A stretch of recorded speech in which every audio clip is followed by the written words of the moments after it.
Hoy estamos en el último mensaje del camino hacia la cruz, y estos mensajes los preparé con ese propósito, sabiendo de que hoy, domingo de resurrección, que el mundo celebra, por darle una fecha a la semana en que nuestro Señor Jesucristo tuvo la pasión de Cristo, el camino hacia la cruz.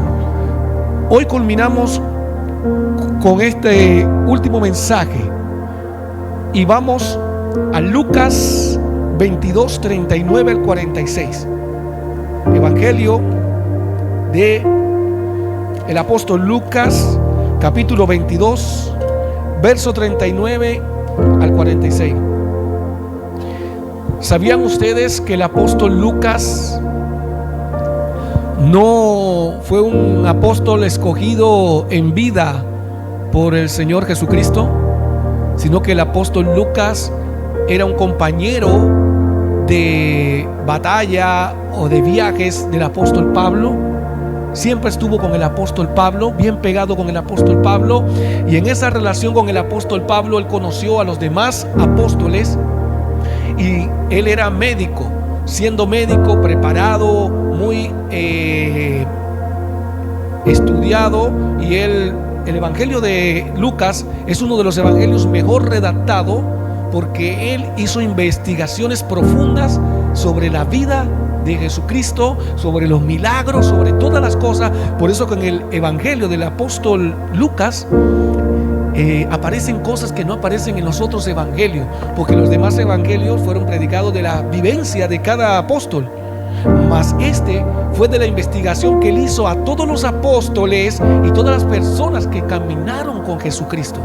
Por eso usted este evangelio lo va a encontrar con más detalles que los demás, y por eso vamos a leer justo Lucas 22, 39 al 46, que dice así. Dice: luego salió y se retiró, como tenía por costumbre, al monte del huerto de los olivos, y sus discípulos también fueron tras él. Esto hablando de Jesucristo. Al llegar al lugar, les dijo: oren para que no entren en tentación. Él se apartó de ellos a una distancia como de un tiro de piedra, y poniéndose de rodillas oraba. Verso 42, diciendo: Padre, si es tu voluntad, pase de mí esta copa, pero no se haga mi voluntad, sino la tuya. Entonces se le apareció un ángel del cielo para fortalecerlo, y estando con temor, oraba con mayor intensidad, de manera que su sudor era como espesas gotas de sangre, y se postró en tierra. Después se levantó de su oración y se dirigió hacia sus discípulos, pero los halló durmiendo a causa de la tristeza. Entonces él les dijo: ¿por qué están durmiendo? Levántense y oren para que no entren en tentación. Amén. Iglesia, aquí vemos una narración de lo que experimentó Jesucristo antes de comenzar ese camino que lo llevaría delante de los sacerdotes, de los judíos, para ser juzgado de una forma injusta. Vemos que él se retira solo, porque el domingo pasado estuvimos viendo que Jesús, en medio de sus emociones, como era un hombre, no solamente era Dios, sino que era un hombre como usted y yo. Él estaba afligido, angustiado, él estaba, dice la Biblia, turbado, porque la prueba que venía no era fácil. No era fácil la prueba que venía. Entonces él se va al monte de los olivos a orar y le dice a sus discípulos: oren para que no entren en tentación. Y él se retira como a una distancia de un tiro de piedra. Podría ser una distancia como, qué sé yo, unos 20, 30 metros de distancia, una cosa así más o menos. Y allá donde él estaba orando, dice que oraba con temor, y había en él angustia, tristeza. Yo me imagino, hermano, hermana, Jesús tenía claro todo lo que él iba a sufrir, porque eso se había profetizado desde los tiempos de Isaías. Él tenía claro lo que venía, iba a caer en manos de los hombres que son impiadosos, los hombres son malos, los hombres son crueles, y él iba a caer en las manos de aquellos que le odiaban tantos, los fariseos, los judíos, los sacerdotes. Y él sabía que no iban a tener compasión de él. Él sabía que el castigo iba a ser duro, pero aún así lo hizo por amor. Y dice que en su oración le decía al Padre: Padre, si puedes pasar esta copa, si yo pudiera, Padre, evitar tomar este trago amargo, pero lo digo porque me estoy desahogando. Jesús estaba desahogando en ese momento. Así como usted, cuando se siente presionado por cualquier problema y necesita desahogarse con alguna persona porque usted siente que se ahoga, que los problemas vienen encima y no lo pueden dejar a usted respirar. Cuando suceden estas cosas, ¿cuántos de ustedes han encontrado una situación como esta? Le pregunto.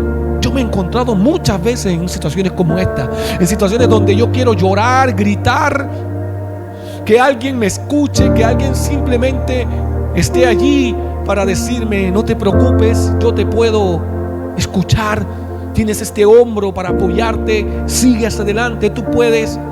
Jesús en ese momento estaba haciendo, pero no lo podía hacer con sus discípulos. ¿Por qué no lo podía hacer con sus discípulos? ¿Sabe por qué? Porque él tenía que mantenerse delante de sus discípulos firme, para que ellos también se mantuvieran firmes cuando les tocara a ellos pasar por su proceso. Porque ellos también, algunos fueron crucificados cabeza abajo, algunos fueron aserrados por la mitad, otros fueron decapitados. Así fue la muerte de los discípulos. Hoy en día nosotros somos reyes, por decirlo así. Somos felices de las cosas que nosotros nos pasan como cristianos, a lo que tuvieron que vivir ellos en esos tiempos. Y Jesús, como no tenía con quién desahogarse en este mundo, él se fue a desahogar con su Padre y decirle: Padre, pero no se haga mi voluntad sino la tuya, la tuya. Y ante la prueba hay que orar, porque Jesús oró ante esta prueba, y dice que más fervientemente oró. ¿Y qué hizo el Padre? El Padre no le quitó la prueba, el Padre no evitó que tomara la copa amarga. El Padre lo que hizo fue enviarle un ángel del cielo para que lo fortaleciera, para que fuera fortalecido. Entonces, ¿sabe algo, hermano, hermana? Cuando usted esté atravesando una prueba, un desierto, un valle de sombra de muerte, que usted siente que no puede más, que usted siente que se va a ahogar, allí, cuando usted comienza a orar intensamente, con fe, con temor, Dios le va a enviar un ángel para fortalecerlo, adicional a que usted tiene el Espíritu Santo en su vida que le fortalece. No está solo, no está sola. El Padre ha enviado su Espíritu Santo para fortalecerle. Usted no necesita un hombre que le fortalezca. Jesús no buscó fortaleza en los discípulos, ni ningún hombre, ni en María. Él buscó fortaleza en su Padre eterno, su Padre celestial. Entonces nosotros necesitamos buscar fortaleza ¿en quién? En nuestro Padre, igual como lo hizo Jesucristo, porque Él es el modelo. Hoy en día nosotros necesitamos parecernos a Jesús cuando estuvo en la tierra, porque esa es la estatura. Él dice: hasta que lleguemos a la plenitud y la estatura del varón perfecto. ¿Y cómo es eso? Imitando lo que hizo Jesús. En medio de tu aflicción y tu problema, acude a tu Padre. Él está allí esperándote. Él está allí con deseos de ayudarte. Ahora, vimos que ante la prueba hay que orar. 2. ¿A qué tentación se refería Jesucristo cuando le dijo a los discípulos: oren para que no caigan, no entren en tentación? ¿Sabe a qué tentación se refería? A la falta de fe, la duda, la incredulidad. Por eso Jesús le dice: oren. Oren porque necesitan orar para ser fortalecidos. Oren porque lo que viene no es fácil. Entonces, ¿qué es lo que te ataca cuando tú estás en medio de una prueba? Siempre la duda, la falta de fe, la incredulidad. Y comienzas a cuestionar: ¿cómo es posible? ¿Será esto de Dios? ¿Por qué me está ocurriendo esto a mí? Usted se imagina que Jesucristo, en ese momento que estaba orando en el monte de los Olivos, le dijera: Padre, pero ¿por qué yo tengo que venir a morir por culpa de toda esta gente mala? ¿Por qué tengo que venir yo a pasar este sufrimiento si yo estaba bien, tranquilo, al lado tuyo? Si yo soy tu hijo amado, ¿por qué me sacrifica por esta gente que ni siquiera me ama? Ni siquiera me busca, me ignoran. Mire hoy en día cómo ignoran al Señor Jesús. Hablan de Semana Santa, se preocupan por comer pescado, se preocupan de cosas. Es más, han desviado el propósito de la Semana Santa llamándole la Pascua, porque así le llaman. Estamos hablando en el lenguaje mundano, la Semana Santa. En la Biblia no dice que la semana sea santa, en la Biblia dice que nosotros somos los santos.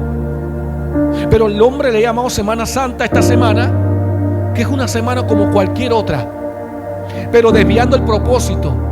No pueden comer carne, tienen que comer pescado para que comience el consumismo.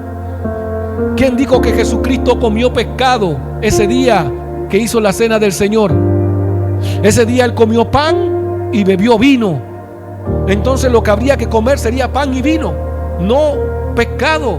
Pero el hombre, como tiene que sacarle provecho a las cosas, es cuando más caro te venden el pescado. Ahora quieren desviar el propósito del que murió en la cruz y darle gloria a un conejo, porque eso es lo que se promueve en las escuelas, en la televisión, en el comercio. Vengan y busquen los huevitos de chocolate del conejo de Pascua. ¿Qué conejo había ahí crucificado en la cruz del Calvario? ¿Qué huevo de chocolate estaban repartiendo allí? Pero el propósito del enemigo es distraer a la humanidad con cosas que parecen buenas, porque Dios, a través de su palabra, dice: a lo malo llamarán bueno y a lo bueno llamarán malo. Entonces la gente pierde el propósito de Jesucristo, de la muerte, de la resurrección y de la vida eterna por andar correteando huevitos de chocolate y un conejo que no existe, que es pura tradición e invento del hombre. Entonces la tentación es llegar a la incredulidad, y eso es lo que le decía Jesús a sus discípulos: oren para que no entren en tentación. Nosotros necesitamos orar. ¿Sabe por qué? Porque podemos entrar en cualquier tentación que el mundo nos ofrezca, desviándonos del propósito al cual nos llamó el Señor Jesucristo. Y eso es lo que tenemos que evitar. Tenemos que evitar nosotros entrar en la incredulidad. Necesitamos creer en el Señor Jesús. Ahora, Jesús, como cualquier ser humano, estaba angustiado y en agonía en medio de la prueba, pero nuestro Padre siempre enviará a sus ángeles para fortalecernos. No nos quitará la prueba, pero tampoco nos dejará solo, como dice 1 Corintios 10:13. No les ha sobrevenido ninguna tentación que no sea humana. Aquí está hablando de la tentación. La tentación que nos viene a nosotros no son que no podamos resistirla, son humanas, son tentaciones humanas, porque dice que fiel es Dios, que no los dejará ser tentados más de lo que puedan resistir, sino que dará también juntamente con la tentación la salida, para que puedas soportar. para que puedas soportar. Entonces, el apóstol Pablo aquí en 1 Corintios 10:13 nos está diciendo: hermanos y hermanos míos, hermanas mías, toda tentación que llegue a tu vida va a ser humana y la vas a poder soportar. La vas a poder soportar. ¿Por qué? Porque la tentación en la carne nosotros la podemos soportar si tenemos el Espíritu Santo. ¿Cuál es la puerta? ¿Cuál es la salida?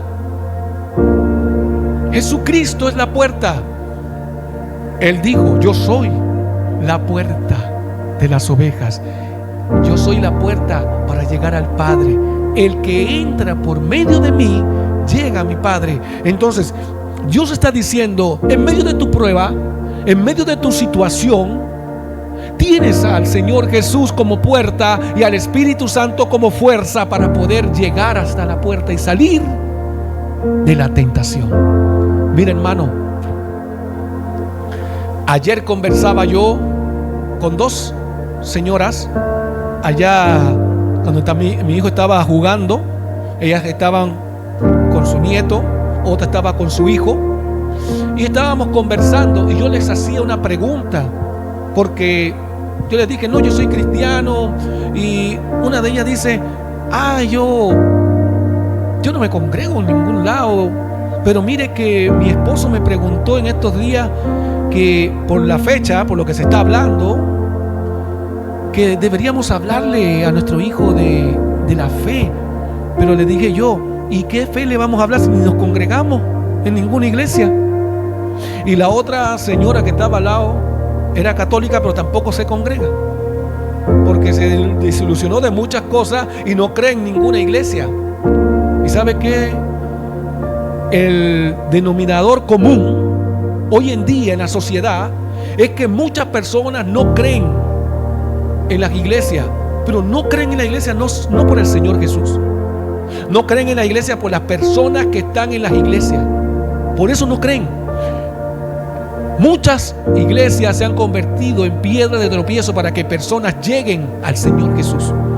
Y ese no fue el propósito de Jesús cuando fundó la iglesia. Él fundó la iglesia para que las personas vinieran y fueran recibidas con amor. Pero ella dice: con todo lo que he visto, porque ahora en las redes sociales y la noticia se ve tanta cosa, tanta mentira, tanta maldad, que la persona no tiene necesidad de ir a una iglesia para ver toda la mentira que está usando Satanás para atraer a los demás la duda, la desconfianza y el no querer ser parte de una iglesia. Por eso Dios está levantando pocas iglesias, pocos pastores que están predicando la verdad como debe ser, con amor, y otras que están predicando otras cosas. Tendrán que rendirle cuenta a Dios. Pero nosotros tenemos que preocuparnos de que aquí estemos conectados al propósito de Dios, al propósito de Dios. Ahora vamos a ir a la conclusión de este mensaje. Vamos a la conclusión de este mensaje. Este mensaje va a ser corto hoy porque hoy tenemos la cena del Señor y tenemos también que ministrarla. En medio de tu prueba debes orar. Eso es lo más importante. En medio de tu prueba, lo que necesitas es doblar tus rodillas y orar. No quejarte, no murmurar, no afligirte, no llorar, sino orar. 2. La duda y la falta de fe no es una opción para nosotros. Nosotros como hijos de Dios no podemos tener duda ni falta de fe. ¿Por qué? Porque la Biblia es clara y lo dice el Padre en el libro de Hebreo, que el que duda, Dios no le agrada, que Dios le agrada que el que le busque crea que le puede hallar, porque Él es galardonador de los que le buscan, y que los que dudan son como la onda del mar, que son llevados para aquí y para allá. La persona que duda ve algo difícil y dice: no puedo. ¿Qué pasó cuando Moisés mandó los 12 espías? a ver la tierra que fluye leche y miel. ¿Qué pasó? Hubieron 10 que dijeron: somos como langotas al lado de estas personas, de estos gigantes. No vamos a lograr nunca ganar esta batalla, esta tierra. Pero hubieron dos que tuvieron fe y creyeron: Josué y Caleb. Y como ellos tuvieron fe, ¿sabe qué? Por esos dos, Dios le dio la victoria. Pero por los otros 10, ¿sabe qué hizo Dios? Les dijo: esta generación no entrará ni verá la tierra prometida. No entrará ni verá la tierra prometida. Y por esa desobediencia y falta de fe, nunca vieron la tierra que fluye leche y miel los otros. Pero esos que confiaron, Josué y Caleb, fueron los que introdujeron al pueblo a la tierra. Josué fue escogido por Dios, sucesor de Moisés, para llevar al pueblo de Israel a lo que él le había prometido. Nosotros tenemos que creer si queremos llegar a obtener lo que Dios ha prometido para esta iglesia. Por eso, la duda y la falta de fe no es una opción. Y 3, que estés afligido y angustiado no quiere decir que estés solo. Hermano, hermana, en este camino nos vamos nosotros a afligir, nos vamos a angustiar, vamos a tener miedo. Pero ante el miedo y la angustia y la aflicción, nosotros tenemos que tener claro algo. ¿Sabe qué? Que Dios siempre está con nosotros, porque su Espíritu Santo está con nosotros y en nosotros. Y Él dice que su vara y su cayado nos infundirán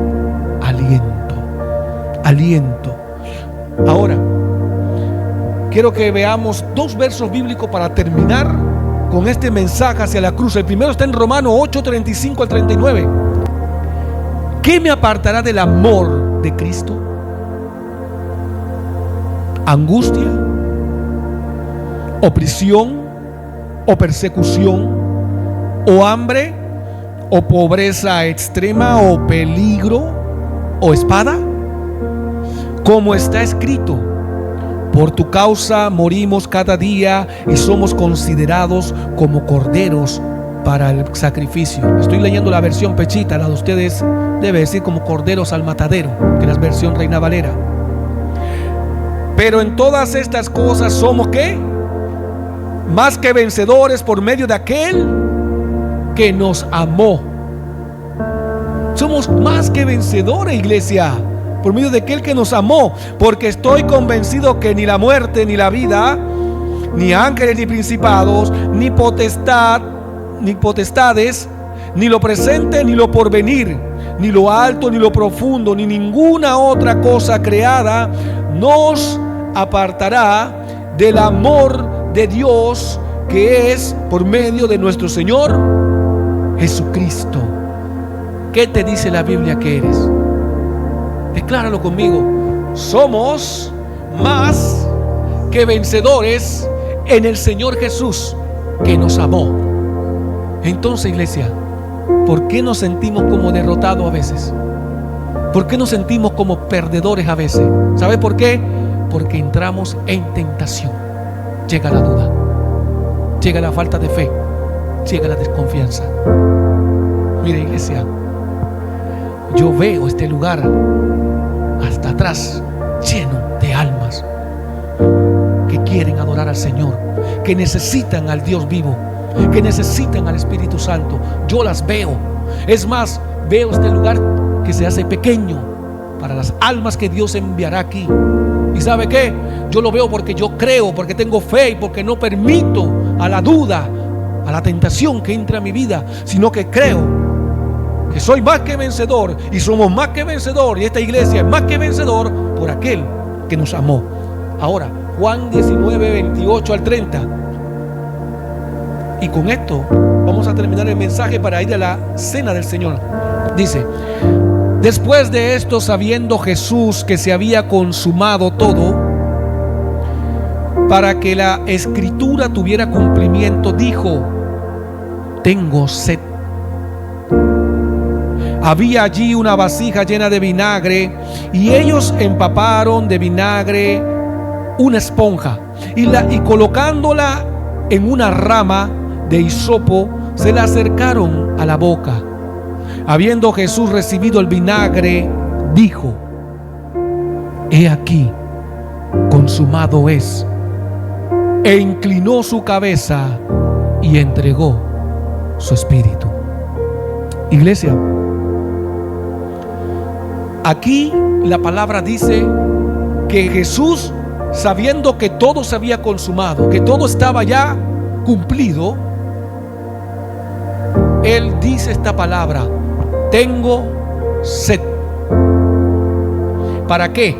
Para que se cumpliera la escritura. Una de las cosas que Jesucristo nos enseña en los evangelios es que todo lo que Él vino a hacer al mundo fue a que se cumpliera lo escrito, la palabra de Dios, la escritura. Porque esto que está hablando aquí Jesús, de que le dieron a beber vinagre para que se cumpliera la escritura, fue lo que declaró David en el Salmo 69, 21. David, en medio de su angustia, declaró esa palabra. Vamos al Salmo 69, capítulo 21. Vamos al Salmo. Aquí está. Salmo 69, 21. Dice: me dieron hiel en lugar de comida, y para mi sed me dieron de beber vinagre. Esto es uno de los salmos que David declaró en medio de su estado de depresión, de angustia por la persecución que estaba viviendo David. O sea, David, desde ese entonces, estando en la cueva de Adulán, en medio de la persecución, que declara un salmo que dice: me dieron de beber vinagre, me dieron hiel y me dieron de beber vinagre. Estaba declarando lo que Jesucristo tenía que padecer. Por eso el camino de la cruz no comenzó solamente cuando Él fue arrestado y llevado delante del Sanedrín, o llevado delante de los ancianos y los sacerdotes para ser juzgado. El camino de la cruz de Jesucristo, en esta serie de mensajes entendimos que viene desde antes de la creación del mundo. Y lo que celebramos hoy, el domingo de resurrección, es el inicio de la vida eterna para el hombre. Es el inicio de la vida eterna para el hombre. Ahora, vamos a la cena del Señor.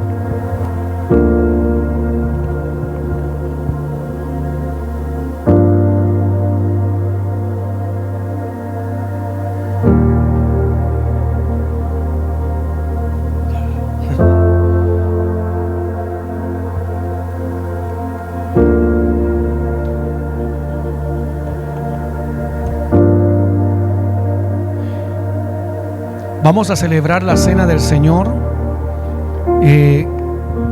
reconociendo este hermoso acto de fe que hacemos para recordar la muerte de Jesucristo. Pero quiero que reflexionemos en una palabra que está en Apocalipsis 19, 7 al 9. Mire lo que dice la palabra de Dios en este hermoso libro. Regocijémonos con mucho júbilo y démosle a Él la gloria, porque la fiesta de bodas del Cordero ha llegado, y su esposa se ha preparado, y se le ha concedido que se atavíe de lino fino, blanco, resplandeciente y puro, porque las obras justas de los santos es el lino fino y blanco. Y el verso 9 dice: luego me dijo: escribe, dichosos los que son invitados a la cena de las fiestas de las bodas del Cordero. Después me dijo: estas mis palabras son verdaderas de Dios. Qué maravilloso Nosotros celebramos esta cena del Señor según lo que hemos aprendido, lo que se nos ha enseñado. Y para eso vamos a ir al libro de Primera de Corintios capítulo 11, verso 23 al 26. Y ser parte de los llamados a celebrar la boda del Cordero significa que tu nombre está escrito en el libro de la vida. Y un día como hoy, haciendo una semejanza a lo que ocurrió, Jesús resucitó. La tumba quedó vacía. Él se fue a donde su Padre, y desde allí Él vino de nuevo a revelársela a sus discípulos para formar su iglesia y dejar todo preparado para cuando venga en ese día glorioso. Por eso hoy celebramos la cena del Señor.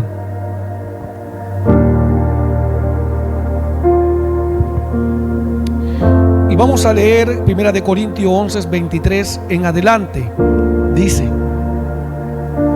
porque yo recibí de nuestro Señor lo mismo que les he transmitido, que nuestro Señor Jesús, la noche en la que fue entregado, tomó pan y habiendo dado gracia, lo partió.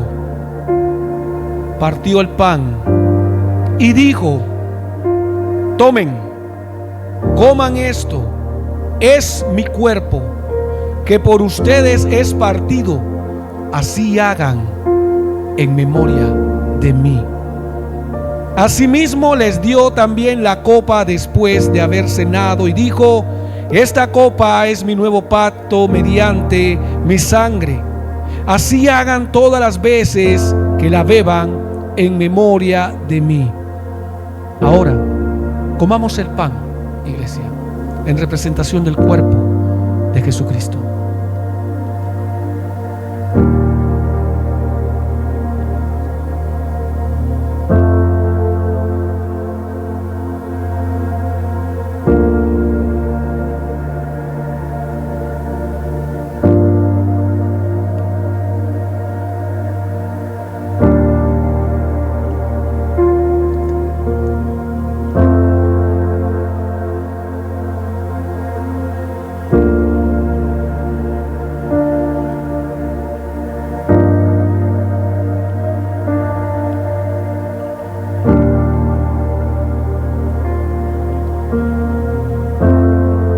¿Pueden beber la copa?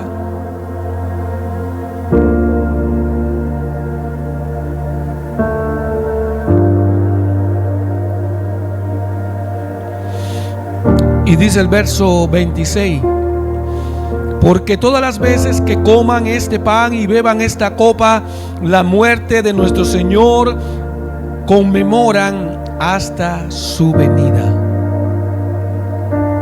Gracias, Padre, por este pan que en símbolo representa tu cuerpo, el cual fue entregado hace muchos años y que fue resucitado y está a la diestra del Dios vivo.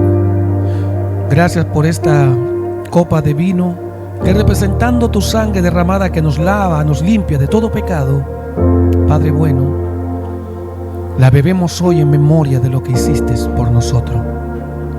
En el nombre del Señor Jesús, Padre, gracias. Amén y amén.